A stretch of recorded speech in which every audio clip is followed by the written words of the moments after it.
My name's Jim Cunningham, and I'm lucky enough to be the manager of something called the Community Peer Mentors, which is part of the Durham Police and Crime Commissioner's Office in the UK. We were set up about 8 years ago. My background is that I was in the Army for 13 years and then in the police for 23, and set up things such as joint domestic and child abuse units. I was a family liaison officer for murders and suspicious deaths. So I also did firearms and worked in counter-terrorism for a bit. So basically never worked a day in life, just played. And I then went on to something called the Hillsborough investigation, which was the investigation of the death of 96 football fans at a football match from Liverpool. And then after that, I saw this job advertised in 2015 and decided to apply for the post. And here we are 8 years later, and we're still going strong. Great stuff. All right, so you've got a presentation for us today. Indeed, yes. Yeah, I mean, David's been kind enough to ask me to come and share with everybody or whoever watches this about what the Community Peer Mentors does in County Durham, which is a fairly small county in the northeast of England. And David, we worked with him for the last 2 to 3 years, which has been wonderful, and trained lots of our, or nearly all our staff and volunteers in recovery coach training, which has been absolutely wonderful in support of vulnerable and isolated people. As it says, they're affected by significant life-changing events. And David just wanted us to sort of go through and show people what we do, but also, more importantly, how we got there in the first place. So I will whiz through this, and then if David's got any questions on your behalf as we go through, then we can cover those. Or I know David will at some stage ask me some questions, which is brilliant. So the objectives of the Community Peer Mentors. First of all, the full background to this is that the Police and Crime Commissioner at the time, the previous Police and Crime Commissioner, who sadly passed away, wanted to introduce something that helps support people prior to them getting into the criminal justice system, but also to reduce demand on frontline services, especially the police, because he wanted to find out if actually did the people who always contact the emergency services, and included in that are social services, the councils, the NHS, the fire service, GPs, as well as the police, if they had anything in common. So I saw the job advertised and I thought, yes, that's something that really floats my boat and something I believe that we could make a difference. So I thought I would just copy what everybody else was doing in the UK to support these types of things, and found out that it was an area or a cohort of people that weren't actually being catered for, because invariably it was those who fell down the cracks in society, which was great. So that meant we had a clear page and I could introduce something I thought would help people. And luckily enough, after 8 years, we can still prove that our approach is not only unique, but it is beneficial to lots of people. So the objectives were to reduce the demands on frontline services, to improve the statutory agency's response to what are referred to as high impact users or frequent flyers, or sometimes referred to as those that are a pain in the backside, or, we keep doing the same thing again and again and again. And they're felt, as it says there, that nationally, the feedback from vulnerable people, especially those who have gone through mental health services, they're left feeling angry, frustrated, disenfranchised by professionals, because you have the professionals telling people how they should live their lives and not really understanding what the impact is for that individual. Because just because you read a book on something or you've worked in an environment for a long period of time, it doesn't necessarily mean that you know how that person feels. I could read a book on flying a plane, but you wouldn't want to be a passenger on that plane. You need somebody with that lived experience who's going to have that knowledge and expertise to guide people through. So that was what I was set out with, and how were we going to achieve this? So we did use something called a problem-solving approach, which uses something called the SARA model. And it's from problem-orientated policing. It was invented in America in the 70s going into the 80s, somebody called Goldstein. And so we followed that process, and it's one of those processes that you keep going to, you revisit, and then start to solve the problems as you see it. So the scanning side of it, we were looking at what creates a high impact user. So we looked at the Office of National Statistics and said that over 3 million people aged 65 live alone. That Public Health England estimates 7% of 18 to 64-year-olds are socially isolated. And that's quite often because of the oxymoron, which is called social media, which was invented by people who didn't want to be sociable. And now what we have is a large majority of the population spending lots of time in their bedroom, not having real social contact, and living in a bit of a dream world. Now, based on the size of County Durham, that would have meant we have potentially 41,000 people who are socially isolated in County Durham. Now, that doesn't mean that they're all unhappy. Some people are quite happy in their own space. They can have elected social isolation. So people might go out and have very busy social lives for a couple of days a week, but actually quite like being at home. But there are a number of people who then create their own monsters, have issues around alcohol and substance misuse because they self-medicated. And we were trying to find out, well, what do these people have in common that would make them a high impact user on social services? So when I started this in 2015, I wanted to do part of the scanning was, what does bring all these people to the table? So we looked at all 999 calls and 101 calls into the police control room just from August 5th, 2015 to January 16. So not a particularly big area at all, but that was still bringing in over 90,000 calls to the police. And when we drilled it down, we could see, as it says there, 378, which is 0.06% of the population, made on average around 4% of all calls. And then when we drilled down further, we end up with a real high, strong core of 52 people across County Durham and Darlington who made over 2,000 calls. And so you're starting to think, well, these people, that was just in that 4-month period. My goodness, what are they like over a 12-month period, over a 2-year, 5-year, 10 years? Some of these have been ringing the police forever. So we did some detailed analysis based on this, and we found that those 52 people accounted for over 35,000 staff hours, and that comes in at a cost of around £2.1 million, which the public don't appreciate, because when you ring 999 or the doctors or social services, the bottom line is people feel it is free, and it isn't. So we wanted to look to see what these people had in common. So based on the analysis of all the information, I decided we'd look at 3 areas, which is community, client, and organisation. The community, the reduction in poor behaviour, because if you have somebody who's got very bad behaviour, constantly in contact with the police, and if it's negative or it becomes violent, it has an impact on the community. Community then lose respect or feel they're being let down by the powers who should be making the community a decent place to live in. So we wanted to look at that side of it.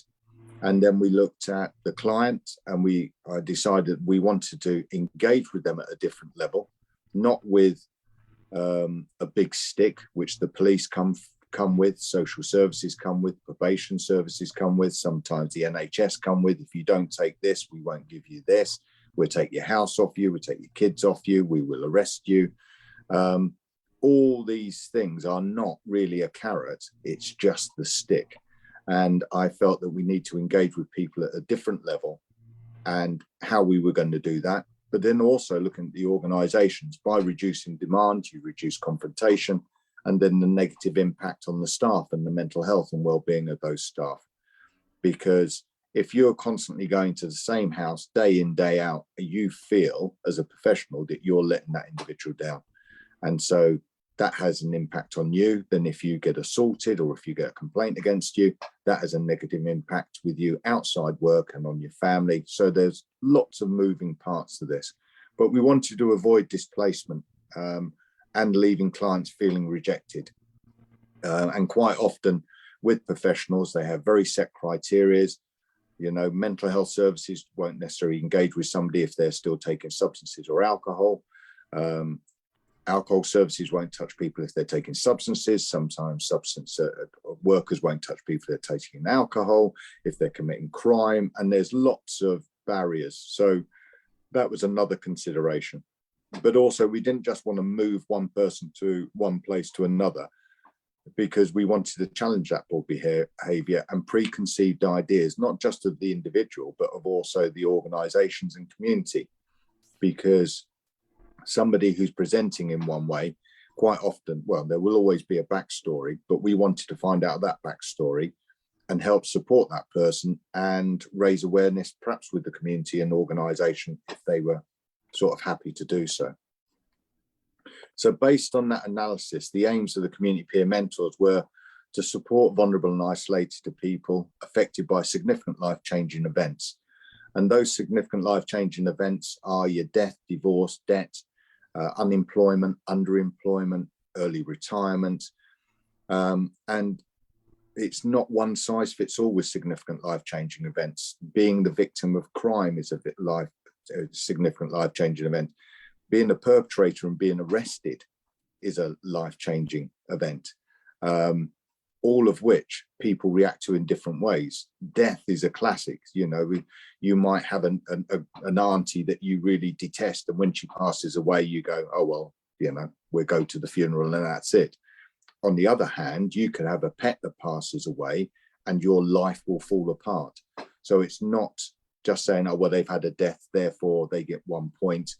You know, if you're trying to make some analysis on individuals, it has to be taken on the impact of the individual. And based on that, I didn't want to be descriptive in who we would support. So we were happy to support, and we will support, victims, survivors, perpetrators, those forgotten by society, whether their perception or reality of whether they're a victim or perpetrator or not. Because some people might think that they're a victim of something, but actually when you talk to the street, they are the perpetrator. And then you get sort of getting into that drama triangle of who moves between what, or how they perceive their reality.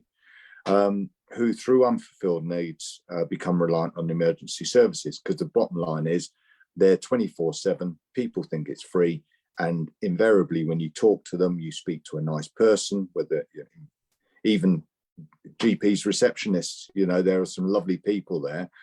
And then you get an appointment, or the police come round, or the fire service, or the ambulance, and people are treated with dignity and respect most of the time. And that fulfills their social contact and needs. But actually, there's got to be a better way to it, because there's still that embarrassment afterwards. And that after the sugar rush of attention, you're then still left in your house on your own, and quite often with the issues around drugs, alcohol, mental health, or anything else. So we also wanted to reduce the severity and frequency of their calls, thereby reducing their vulnerability and empowering them to change. The reason it says severity and frequency is initially we'd said that we'd stop people calling the emergency services. And that not only turned out to be quite dangerous, because some people will, if their world is that you do as you're told, and if I've been told by Jim not to ring the police, then even if my house is burning down or I'm being burgled, I won't call the police because Jim told me not to. And also some people enjoy the excitement of ringing 999. But if you can reduce how often they do that, and that when they're ringing, it's for a suspicious vehicle now, which takes one person and one call for 5 minutes, rather than that person claiming they're going to be kidnapped or going to be shot, and there's a massive great influx of police officers which cost thousands of pounds, or the fire service turning out, then that's looking at those words of severity and frequency still means that that person's achieving something, but also we're not putting unrealistic barriers on that person saying you mustn't call the police, or us saying to stakeholders, we will stop people calling you, because then everybody feels that they've let each other down. And that way, I felt that we could reduce demand on frontline services and statutory services. So in April 2016, with the agreement of the Police and Crime Commissioner at the time, and also Joy Allen, who's our current Police and Crime Commissioner, who very much is very supportive of this service and continues to fund us. I decided that the buying from them had to be, we would recruit volunteers with lived experiences and colourful pasts. So it didn't matter what somebody's background was like. If they wanted to help others and they've been through the processes and through our recruitment program, that we would take them on. And so people who have even just come out of prison, people in recovery from drugs and alcohol, all those sorts of things. So we prepared a training program that lasted 10 weeks, and we established a referral criteria. And the bottom line is that our response was basically that. We wanted to recruit people with lived experience and colourful pasts. We wanted to keep the criteria open, so included, not excluded. We said that we couldn't be badged of anything that was the police, because that's a barrier. And then people feel that they're being spied on. So we go on behalf of whatever organisation makes the referral. And at the same time, we make sure that we're open and honest with them. And because we're not a statutory organisation, we don't come with a big stick. We're just there for them in any way, shape or form they wish. And when a referral is made to us, we go as an extension of that organisational team, because professionals love the word signposting because it sounds nice, neat and tidy, and it feels like we've done something. However, when you speak to the public, signposting is, I've been fobbed off because that person doesn't know what to do with me. So I'm now getting pushed again to another organisation. So it was to break down that barrier and that thought process with people. Everything is in confidence with our clients unless it's safeguarding related. We accept that people have bad days and they just want to let off steam. So when they tell us to F off, it doesn't mean that we do, whereas lots of organisations will, or if they are really kicking off one day, that we revisit them the next and say, what was all that about? Because again, other organisations would just write them off as being violent, that they don't deserve services. And then that adds to even more frustration. So they get barred from doctor's surgeries. They're not allowed to go to the council offices. Because we're not statutory, we can robustly challenge inappropriate behaviour. And also the support we provide is there for as long as the person has that will and want to change and wants to engage with us. And as long as they bring something to the party, we will be there.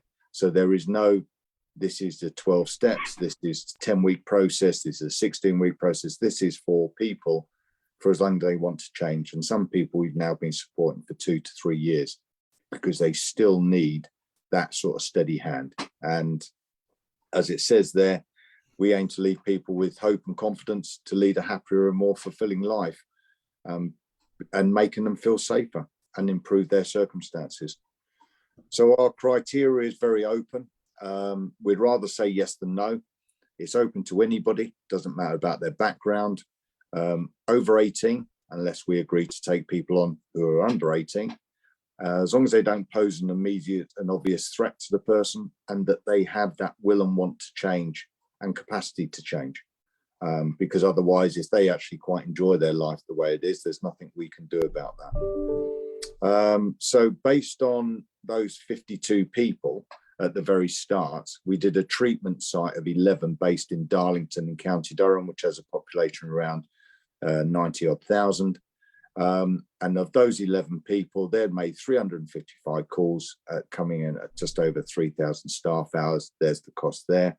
And of those 11, 9 agreed to engage. So we engaged with them with our first cohort of trained volunteers. And this was the demand reduction. Over the period that we engaged with them, because we were given 6 months, the calls went over that period down from 355 to 77. The amount of hours went down significantly, and the cost also significantly went down to just over £19,000. So we could base on that analysis that by engaging with somebody at their level when they wanted it and being there for them in a bespoke support, that they knew that they could change. And we could then compare with over that 6-month period, that with the rest of the treatment site, the rest of the people, that cohort of 52, that the 41 high impact users showed that their behavior remained the same, whereas we'd had a massive reduction. The big thing we learned is it's not a negative thing. We expect our clients to fail. We don't say, if you call, we're never going to support you again. We're there for them. They will test you. They will see if you're up to your word, because they've been let down so many times before. We accept their failure. And when they fall, if they fall off the wagon, if they take some more gear, if they continue to call, if they still go out and commit crime, then we will still be there to support them, as long as they say, listen, I do want to change. That was just a blip. So we're there to catch them. What we find is that gap, first of all, that the amount of times they fall, the fall isn't as far, and the gap in between gets longer and longer, as long as they sort of buying into the whole process. And we proved the concept. And based on that, we were asked if we could roll it out. By May 17, we've done all our analysis and response and everything else. That by 2018, we were then covering the whole of County Durham. And that was at that time just for vulnerable and isolated people who are high impact users. But as over the last, since that's happened, since 2018, as our capacity grew, more paid staff, because it just started off with me. I now have 8 paid staff. We have over 100 volunteers. And we constantly revisit the community, client and organisation. And based on that, we are now asked to take on, which is where David's brilliant training came in, was around, we've now got, with our local NHS, we're doing a 2-year pilot around mental health, drugs and alcohol. But good of David's training is for any addiction. So we also now take on gambling. We've been asked to take on antisocial behaviour, and we also provide mediation, as well as we've just started doing another pilot with the County Council with money from the government for hard to reach families to support young people, which is, it just shows, as somebody said today, every time you're talking about it, when they notice a gap in services, it's because invariably those people who fall in the gaps are the ones that are a pain, that are difficult, and nobody really knows what to do with them. And whereas before they were just left because it said, well, it's not our fault, they didn't meet our criteria, at least now they can send them on to us. And if that person wants to change, we will certainly give them a hand and see what we can do. So as of the 31st, we had now over 3,000 referrals. We engage with around 74% of the people who referred to us. And with our brilliant volunteers, we've provided over 260,000 days of support for individuals. And we don't cherry pick. It doesn't matter how difficult they are, because my belief is if somebody wants to change, it doesn't matter how bad their past is, what their past is. If they want to change, then you're already halfway there. It's like with counselling. As soon as you admit that you've got an issue or an addiction and you want to address it, that's part of that. That's, you're halfway there. So it doesn't, if somebody says, I want to get off this merry-go-round, I want to stop getting arrested, I want to stop committing crime, yeah, we'll give you support and let's help you do that. And we don't tell them what to do, like the white coats, the police, probation, social services. We ask them, what do they want to do and how do they want to live their lives? And we then use the GROW model. So that as long as they can set a goal and they have the will and want to change, so that's the G and the W, the R and the O in the middle is how realistic is that goal and what are the different opportunities that we can give them to achieve that. So that's what we would sort of bring along to the party. So we did an in-depth analysis on 150 of our clients for demand reduction over a 3-year period. And we saw there that based on that 150 clients, we saved nearly 2,500 police incidents, which again is around 47,000 staff hours, which is significant. And the saving of over 2.8 million. Again, which is significant for the police. But the big one for me is that 56 of those people didn't call the police again or didn't feel the need to call the police again. which is a very positive thing. And Jim, that what a the difference numbers to are the staggering. yes, yeah, They are staggering. 2,492 police incidents, yeah, saving of at least 47,090 staff hours, yeah, estimated savings 2,860,910 quid. That's a yes. hell of a lot of money. Well, it And is. Yeah. 56 of it haven't called the police again. Wow. No, Sorry, I just wanted to. no, it is, and it's you know the if you look at community, client, and organizations, if you look at those, the difference that that's going to make to that individual, the fact that 56 people who went from making all those calls to not feeling the need to call the police again is massive. And what a difference it makes to their lives. Also, the fact that police staff haven't had to go around and engage with that person, which invariably is negative. And therefore, if you're the neighbour, you don't see the police outside your house every day. And if it's negative engagement, that's going to have an effect on your house prices, because things are now recorded around antisocial behaviour and the amount of crime in your area. So again, by revisiting those and making sure that we do stay positive towards our client or clients, then that's the difference we can make. These numbers come to show that this is based on 900, as it says there, 953 people who had contact with the police, and between those 953 were responsible for nearly 12,000 calls, and one client making over 112 contacts. And what we do is we check all police interactions 12 months before we engage with them, and then what we compare it against is for the whole of the time we're supporting them. So if we're supporting somebody for 2 years, we count that against what they were before, and then plus 6 months afterwards, so that we can say that we have had a positive thing. So we don't engage with somebody for a week, close them down and go, oh, look, we've saved all this.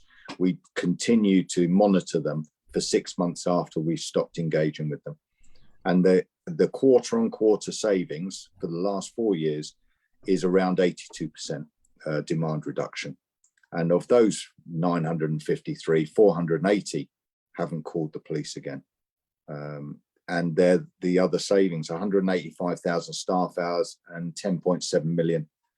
So for every pound that's been invested so far by the Police and Crime Commissioner, the savings around £10.30, which I thought wasn't very good. However, experts have told me that that is brilliant. So I'll go with their assessment rather than mine. And that's really it. That where we are now, we were awarded the Queen's Award for Voluntary Service. The big thing with us is that I tell this to every person who I do an interview with, and I interview all our volunteers, is that they are the backbone of the community peer mentors. I concentrate on the volunteers because sadly the clients will always be there. So I don't have to concentrate on them. Concentrate on the volunteers. We provide the volunteers with the opportunity to change their lives if they're good enough to give up their time. And most of them, because of their lived experience, because they are victims, survivors, perpetrators, they make the difference. Because when they sit across the table from somebody, if I'm sitting there, that person would probably be thinking, well, how do you know? You don't know what it's like to be homeless. You don't know what it's like to have an addiction. You don't know what it's like to be a victim of domestic abuse, all these things. But when the person sitting across from the table says, well, no, actually, I've been in prison and I have been homeless and I have had an addiction. I have been sectioned. I'm now in recovery. That bond between those people is huge. And that's one of the reasons we won this award, because our volunteers, quite a few of them, their CVs are blank. I went to school, got excluded, went to prison. That could be their CVs. We now provide them with qualifications. We give them a status. It improves them as individuals. They learn skills. And of our clients, we've now had over 30 who were clients who have become volunteers. Quite a few of the volunteers have now gone on to get paid jobs. And we had 3 last year that went back into higher education. because of the confidence we'd given them around that support. And so that is why I believe this whole approach is successful, because of the great volunteers we have. We introduce our own website, which everybody is more than welcome to go and have a look at. There's a brilliant video on there about Laura's story, which is very moving and tells you how the difference that it's made to her. And we introduced this to make it easier for a single front door approach, so that people can not only refer themselves, or professionals can refer people, but people can also volunteer there. Since 2019, which is obviously pre-pandemic, you can see there that over nearly 350% increase in referrals. But the demand reduction since 2016, quarter on quarter, is around 82%. Since we've taken on alcohol and substance misuse, thanks to David's training, we've seen a 230% increase in referrals for drugs and alcohol, but also that hidden addiction of gambling. And the big thing about gambling is that invariably there are outward signs if somebody has got alcohol and substance misuse. The gambling is that very distressing, if you like, substance that it doesn't taste, it doesn't smell, and you can't see it. That's what makes gambling, until it all goes horribly wrong. And when it does go horribly wrong, invariably it leads to then people self-medicating with drugs, alcohol. It leads to domestic abuse. It can lead to committing crime. It can, because people fall into this horrible pit of gambling. Volunteers and all staff are trained in neighbourhood resolutions, recovery coach training, advocacy, and all the staff are also trained as mental health first aiders. So as it says there, every day is a school day. We keep challenging, we keep changing, and we keep problem solving, and also the advocacy of being able to go back to organisations and saying, did you know that Jim had this problem in their lives? Because how people present in front of the police, they don't have the chance, nor do lots of professionals. Your GP, for instance, has you for like 7 to 9 minutes, don't they? So you're not going to get to the root cause of why that person is behaving the way they are. We often get historical disclosures of sexual and domestic abuse, of childhood sexual exploitation, adverse experiences for children. And then you can follow that path backwards and say, right, let's try and fix what we possibly can to make that person better for the future. And that's why, you can't help but enjoy every day. And that's my contact details if anybody would like to speak to me about any of that. We've introduced this and provided support for 17 police forces to introduce this across the country. And as somebody said to me this morning, we fill the gaps where everybody else have given up on individuals. So I don't know if we should change our name to Polyfiller. But if that's how people think, we've got a difficult person here. Nobody wants to engage with them. Who can we give them to? And give them to us. And because it goes down to that individual.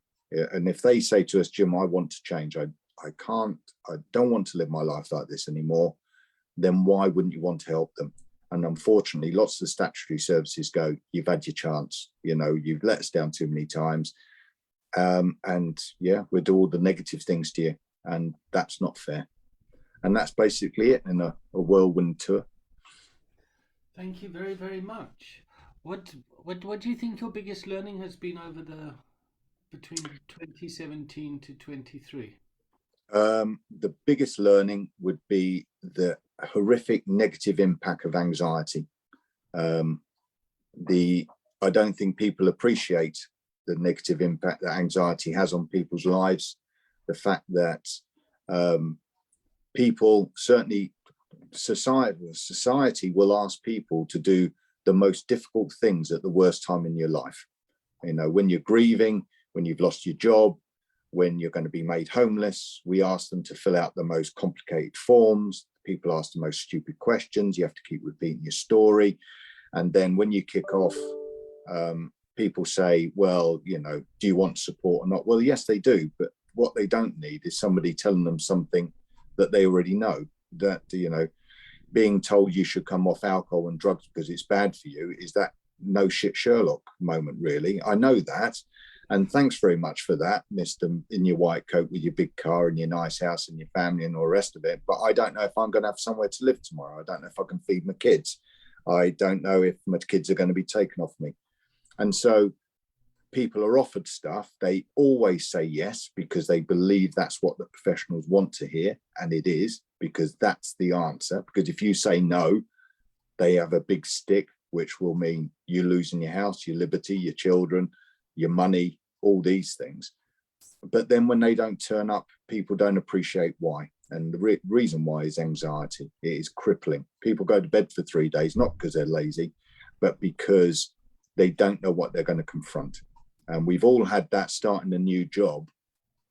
And if you're lucky enough to get a new job and you walk towards that place for the first time and you think, oh my goodness, what's it going to be like? If you add into that, am I going to lose my kids? Am I going to lose my money? Where am I going to get to MAUNi-ggz tonight? Am I got enough money for a drink? Am I going to be assaulted? Are they going to arrest me? You add that into somebody's anxiety, then that's why they don't turn up. And people will say, yes, I signposted Jim to this and Jim didn't turn up. So therefore I can wash my hands quicker than Pontius Pilate and say, well, that's not my fault Jim didn't turn up because I gave him the name, the address, but you didn't give them the money to get on the bus. You didn't give them the bus timetables. You know, you didn't take into consideration that their phone run out, that they don't have access to stuff. You know, it's society sets sometimes people up to fail. Who are you angry with? Oh, I'm angry. When we did the whole analysis and we won a number of awards. One of them was the National Police Problem Solving Award. We won that. And one of the big things which people didn't like is I identified on a problem analysis triangle, the perpetrators were professionals who set up criterias to make it look like they're doing something, but invariably can quite often set people up to fail. The individuals within those organizations are brilliant. They want to help people, but if it's too difficult and you work within your boundaries, then there isn't that problem solving approach, isn't it? That nobody will take a risk anymore to do I give this person 10 quid because they said they need it for the bus, or are they going to go and buy some more gear? But you know, sometimes you just got to get to know that person a bit better. And as I say, when you look at most of our clients, it's because they've been let down by everybody who should have supported them. You know, the person that abused them is invariably a family member. The person who took advantage of them is probably a partner. The person that's assaulted them is probably known to them and thought they were a friend. So why would they trust somebody in authority? And so you have to build up that relationship and get them to believe that something that seems too good to be true isn't too good to be true. And quite often the people who are really down don't believe that they deserve that. And so again, it's convincing them that they do deserve to be happy, to be secure, to be safe. And I think that's what our numbers show. And where does your compassion come from? Oh, I have no idea. I have no idea. It's just always been an advocate, huh? Oh, well, thank you. Yeah. So what's the next step? The next step. I wanted to say, okay, you've saved all this money. What do they spend that money on now? Oh, well, there's a good question. Well, they pump more and more money into us. I mean, when this started, the part I was employed for a short period, and there was £30,000 budget, and that was that. The budget for us now is over £250,000 a year. So they obviously see the value in it. Okay, so that's about 10% of what you saved. Yes. Yeah. Okay. And you say you've taken this out to 17 other police stations? Police forces across the country, yes, who've introduced something similar. Okay. In different shapes. Oh gosh, Thames Valley, Surrey, West Mercia, Cleveland, Northumbria, Oxford itself with different councils. Yeah, it sort of the list goes on really. And sometimes they just do that proof of concept. We did training for North Yorkshire and for Hertfordshire. And are you guys coming together and collaborating? Yes, yeah, we're constantly contacted, and then the fact is, as I've said to people, this isn't an empire building. We don't charge people anything for it. I just send them all our lessons learned, so they don't make the same mistakes that I did. Let's get to that point quicker. Why reinvent a wheel if it's going to help people? Okay. Well, you must send me to them. I do constantly. All right. Is that okay, David? That's fantastic. Brilliant. That's it. So people can reach out to you, contact you. Please do. We Yes. can send this video around and brag about you. Bless you. That'd be great. Thank you very much.